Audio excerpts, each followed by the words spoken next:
All right. Well, we got good news for veterans in 2023.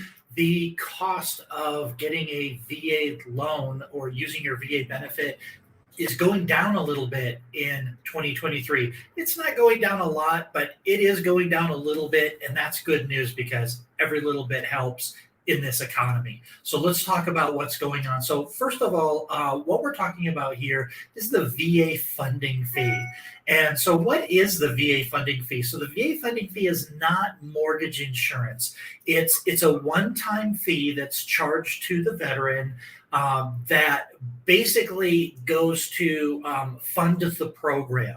So the way the VA home loan works is if you default on your loan for some reason, uh, the VA uses that funding fee just in case there's any default so that the taxpayers don't get hit in the case of default. So it's kind of like mortgage insurance, but it's not. It's a one time fee that's charged up front. Now, what happened is this funding fee got increased in 2020. So in 2020, there was a rule came out called Blue Water, and it covered different coverages for Navy veterans. To different benefits eligibility for Navy veterans during Vietnam. But what they also did is they removed the loan limits from VA loans. So there was no longer a loan limit. You could go to millions of dollars with no down payment with a VA loan after 2020. But what they also did is they raised up the guarantee fee, or they raised up the funding fee just a little bit in order to use that program. So that was set to expire, and luckily, people raised enough stink in Congress that they're rolling back that increase that they did in 2020. It was meant to be permanent. Or it was meant to go permanent. It's one of those things with the government, right? They're quick to add stuff, but they're really, really slow to take it away. And that was what we were on the cusp of having is using those higher funding fees from 2020, but no, they pulled them back. The other thing that's important for you to know, and I'm going to do a whole video on this because this is so important, is you can have this entire funding fee waived if you're a veteran with a 10% service-related disability. And quite frankly, almost every veteran has a minimum 10% service-related disability rating, because you can get that with hearing loss. And if you have been around any firing ranges or artillery at all, there's a case that you have 10% disability rating, and you could get this fee waived completely. And again, there's going to be a video right after this one. So if you're watching this video and you're on YouTube or you're on Spotify or you're on something else, it's going to be right next to this one. So when is this funding fee paid? So the funding fee is paid anytime you buy a new house. So when you get a new VA loan and you buy a new house, you're going to have a certain funding fee. Also, if you refinance a funding fee, so there's a couple of different things that are going on here. VA has a streamlined refinance, which nothing changed on that program, but that's a very, very reduced funding fee, no appraisal. You can get it refinanced right away. But there's also, when you use the funding fee a second time, there's a increased fee called a subsequent use funding fee, and it's quite a bit higher than when you use your fee for the very first time, and I'll show you that. I have some examples here. So how is the funding fee paid? Well, the funding fee is a calculation. It's a percentage of the total loan amount, and then it's added to the loan amount, and then your payments are calculated off of that.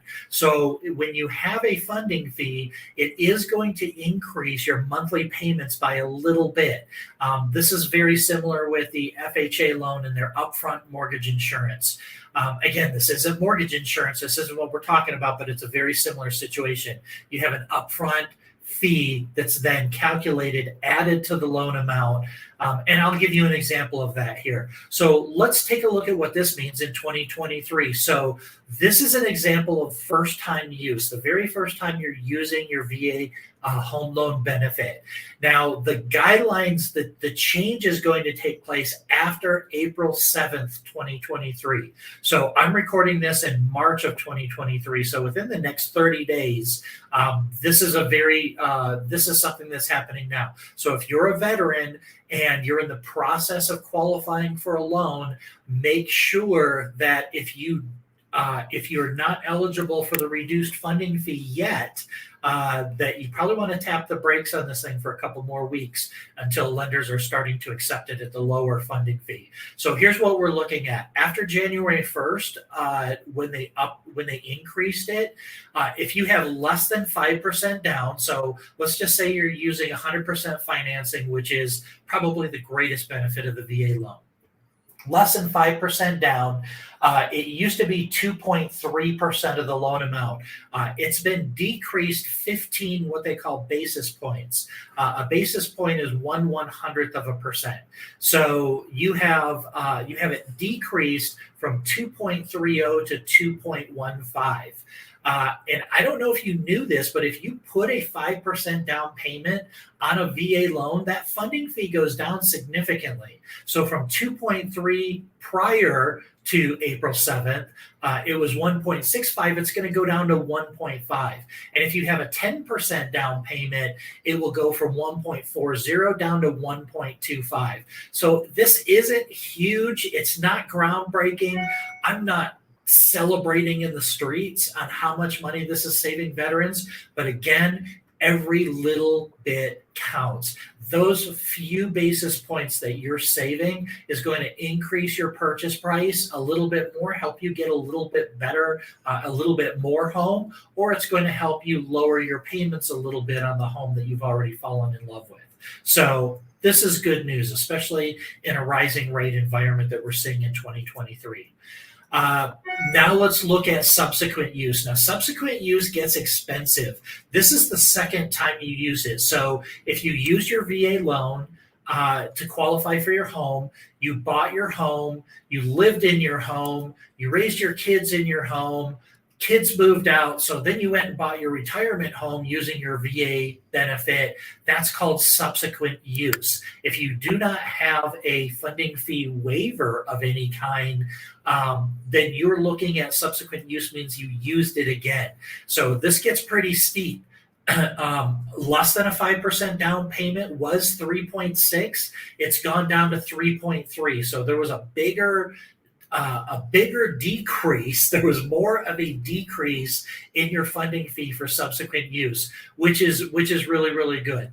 The 5% is going to be the same, 1.65 to 1.5. Then we got 1.4 to 1.25 if you have subsequent use. So across the board, these numbers are going down, which is just good news for everybody. If you're refinancing, again, the old fee, this is just a regular refinance fee. If you the old fee was 2.3, went down to 2.1.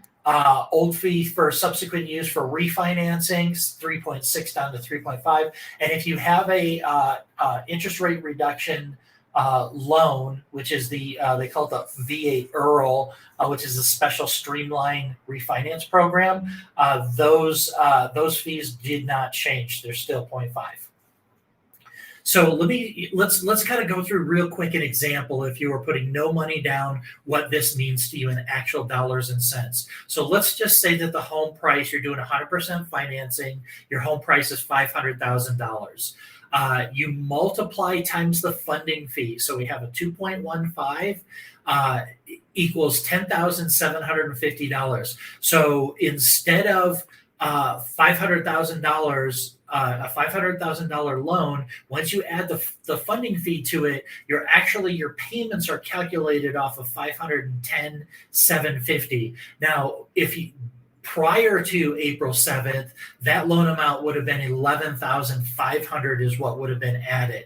So it's not a huge decrease, but it is a decrease. So your new loan amount is going to be 510,750 on a $500,000 purchase with no money down.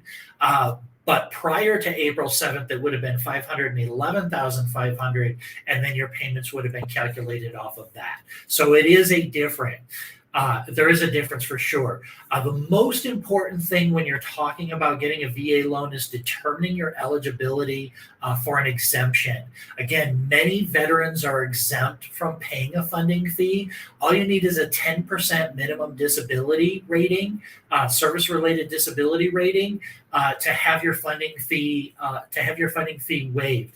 And the funding fee status is reported on your certificate of eligibility. So that's the first place you will always go to see whether or not you're exempt. And again, I'm going to do a whole video on who is exempt from paying this funding fee just right out of the gates. So when it comes to VA loans, you really want to make sure you're working with an expert. You want to make sure you're working with a professional that's been doing this for a long time, that's very familiar with VA loans, that's able to get it through the automated underwriting as well as getting it through manual underwriting, just in case you run into hiccups. So an experienced mortgage professional is going to reference the underwriting guidelines when you apply, and they're also going to, if there's issues, they're going to reach out to the local regional loan center, that's the VA support center, and they're going to research all of your options. That is so important with VA. There's so many of these online VA companies or companies that claim to help veterans, but they only help certain veterans that can get through the automated underwriting that have a certain credit score. And that's just not how VA loans work. VA loans are very, very flexible. There are no income limits. There is no credit score limit.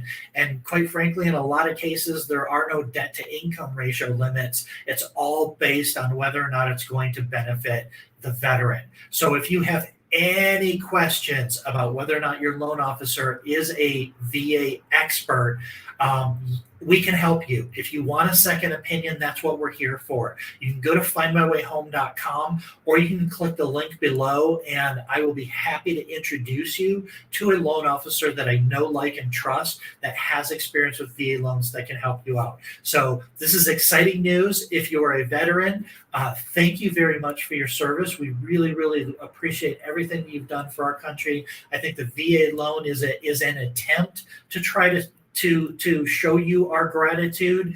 I don't think it goes nearly far enough, but it's absolutely a great benefit, and it's the best loan program out there. So if you're eligible for this program, I want to make sure you're in the best hands possible so that you're exploring all of your options, and you have the highest possibility of being able to qualify for this loan so that you and your family can have a home of your own, fix your housing costs, and start building generational wealth. So I hope this was helpful. Again, thank you for your service, and we'll see you next time.